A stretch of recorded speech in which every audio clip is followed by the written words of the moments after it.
Ya está con nosotros Luis Miguel Echeverre, el titular de la Sociedad Rural Argentina. Echeverre, ¿cómo le vas? ¿Qué dice? Gracias por atendernos, muy buen día. ¿Qué tal, Paulino? Buen día. Gracias por estar. Bueno, mañana la protesta es en un lugar muy emblemático del campo, que finalmente se va a producir además en su provincia, en Entre Ríos, kilómetro 53 de la Ruta 14, será allá por las 2, 3 de la tarde. ¿Cuál es el sentido real de la protesta y cuál es el impacto nacional? ¿O es solo circunscripta a la cuestión provincial, a esa reforma impositiva que aumentó tributos al campo para pagar a los policías lo que se había comprometido a la provincia en diciembre, aunque hoy finalmente está desechando? Es una suma de cosas, ¿no? También es la presión impositiva al campo, pero también la presión impositiva a todos los sectores de la economía que están sufriendo este impuestazo en la provincia de Entre Ríos, debido a que el gobernador no se anima a reclamar los fondos que le debe la nación, que son más de 4.000 millones de pesos. Un gobernador que siempre ha sido obediente al gobierno nacional, que ha seguido las políticas del gobierno nacional, pero ahora evidentemente el gobierno nacional le ha abierto la mano, lo ha dejado solo en este aspecto porque no le da lo que le corresponde a la provincia de Entre Ríos, se tiene crédito a favor, y el gobernador se financia castigando a los entrerrianos, en este caso, tanto al comercio, a la industria, al campo, pero sobre todo a los consumidores porque aumenta ingresos brutos, como también impuesto automotor, y bueno, el ingreso bruto impacta también en lo que es la boleta de telefonía celular, televisión por cable, o sea, un aumento irresponsable, incluso por parte de los mismos legisladores provinciales que recibieron el proyecto de aumento de modificación del Código Fiscal 10 minutos antes de la sesión. O sea, ni siquiera, porque el gobierno tiene mayoría en ambas cámaras, ni siquiera los legisladores oficialistas conocían ese proyecto y han hecho algo muy grave que, bueno, que ha perjudicado a todos, incluso el campo, y por eso mañana van a estar los integrantes de la mesa de enlace provincial, vamos a estar también presidentes de entidades a nivel nacional, acompañando lo que va a ser una volanteada al costado de la Ruta 14, alrededor de las 15 horas en el kilómetro 53, como bien decías. ¿Cuál fue el aumento real de impuestos que aprobó la legislatura en aquel diciembre? 3.000 millones de pesos. 3.000 3.000 millones es el impacto es para el pagar impacto de de la los... economía de la provincia. Y al campo le volvió a impactar entre un 30-40% según el tamaño de las explotaciones, cuando venimos de aumentos del 500-600% hace más de un año, y sobre todo suba de los avalúos fiscales, que es lo que más impacta. Y se da la paradoja que Entre Ríos pasó a ser la provincia menos eficiente de la nación, que es donde más altos son los impuestos que hay que pagar, pero también es la provincia que sueldos más bajos paga.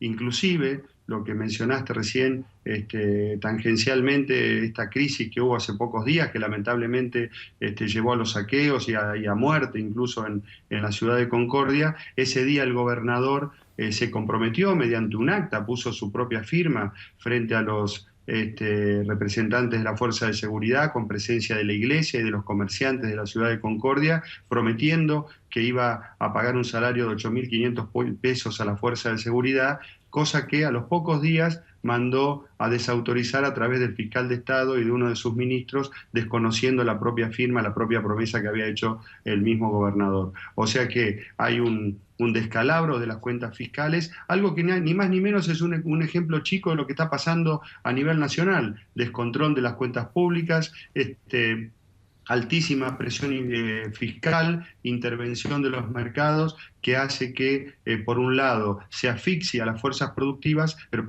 por otro lado se cobre más impuestos a la ciudadanía y, en el caso nuestro, que los ciudadanos tengan que pagar los alimentos cada vez más caros. En este contexto, Eduardo Bussi no descartó volver a las protestas. Naturalmente lo de mañana ya es una puesta en escena y una protesta. ¿Cree que de manera articulada la mesa de enlace puede ir camino a alguna medida de fuerza en el corto plazo de no modificarse sustancialmente algunos aspectos de la política agropecuaria, como parecen indicar los últimos anuncios respecto a liberar un poco la exportación de trigo y un planteo y un pedido casi, en virtud de la necesidad de divisas, de abrir un poco más la exportación a la carne?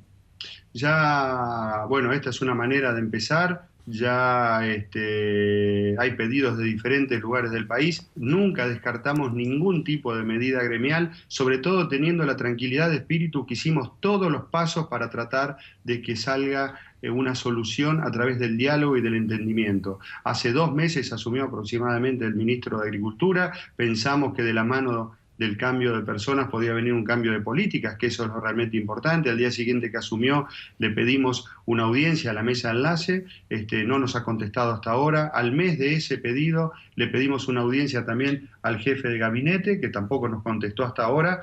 Y con esto del trigo, que ni más ni menos viene a perseverar o viene a confirmar una política que causó un daño extremo en ese cultivo tan importante para la Argentina. Como vos sabés, Paulino, los productores no le ponemos precio al producto, por eso necesitamos que haya mercados abiertos y por lo menos 2 compradores. ¿Por qué decimos que no estamos de acuerdo con esta apertura de 500.000 toneladas? Porque parece, como lo plantea el gobierno, que fuéramos contradictorios, que pedimos que se pueda exportar y cuando nos dice que se puede exportar tampoco nos gusta. Lo que criticamos es la política de cupos. O sea, ¿qué significa? Que si hay 9 millones de toneladas de oferta y el consumo es 6 millones, si compiten entre los exportadores y los molineros, el precio se vuelve atractivo al productor, se paga un buen precio y el productor es incentivado a producir más. Y cuanto más se produce, hay más trigo, más pan y a precio cada vez más barato. ¿Qué hace el gobierno? Le da 500.000 toneladas permiso para exportar 500.000 toneladas a los exportadores, estos compran las 500.000 y salen del mercado.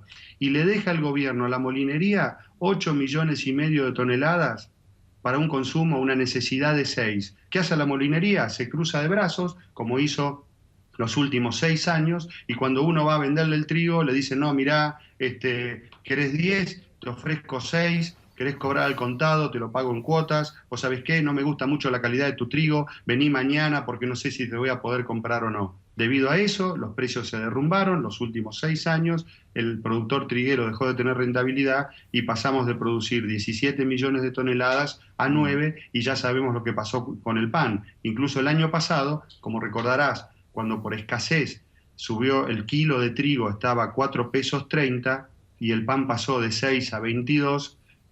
A fin de año, cuando vino la cosecha nueva, el kilo de trigo bajó a 1,5 pesos al productor, pero no vimos que haya bajado en la panadería.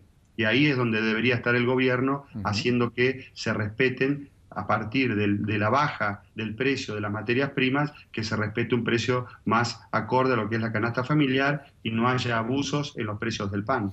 Correcto. Echeverría, 2 preguntas finales. La primera tiene que ver con el impacto de la sequía, el impacto real de la sequía que usted ya está vislumbrando. Y lo segundo es, tras el encuentro con Cobos de ayer, si congeniaron en un encuentro más amplio, con un abanico más importante de dirigentes de la oposición de cara al mes próximo, para planificar un paquete de leyes en conjunto respecto a la situación agropecuaria, efectivamente en términos generales.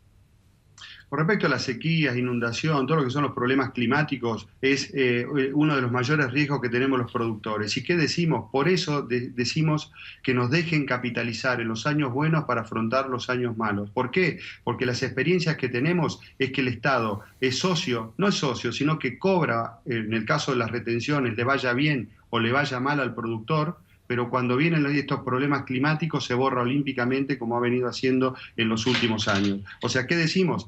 Dejen que nos capitalicemos en los años buenos para poder afrontar estos cataclismos, estas sequías, estas inundaciones, exceso de lluvia, todo este tipo de cosas. Con respecto al otro tema, a lo de Cobos,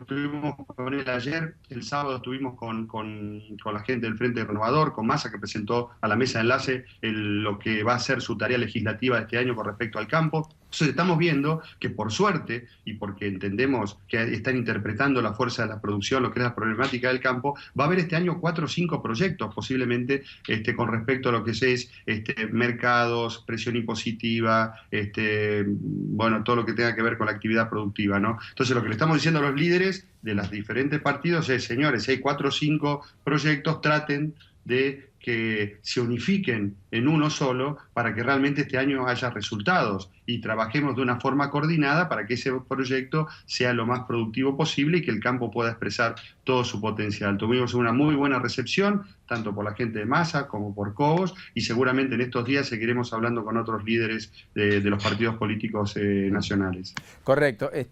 Se me ocurre una última, ahora sí le prometo, pregunta Echeverría, pero a raíz de lo que usted decía, ¿el productor está ahorrando, por ejemplo, en soja, está ahorrando en lo que produce en virtud de la evaluación en dólar, a la espera de un dólar mejor al cual vender, fruto de la devaluación persistente y permanente, aunque gradual, del gobierno respecto al tipo de cambio oficial, al cual el productor termina vendiendo su producción?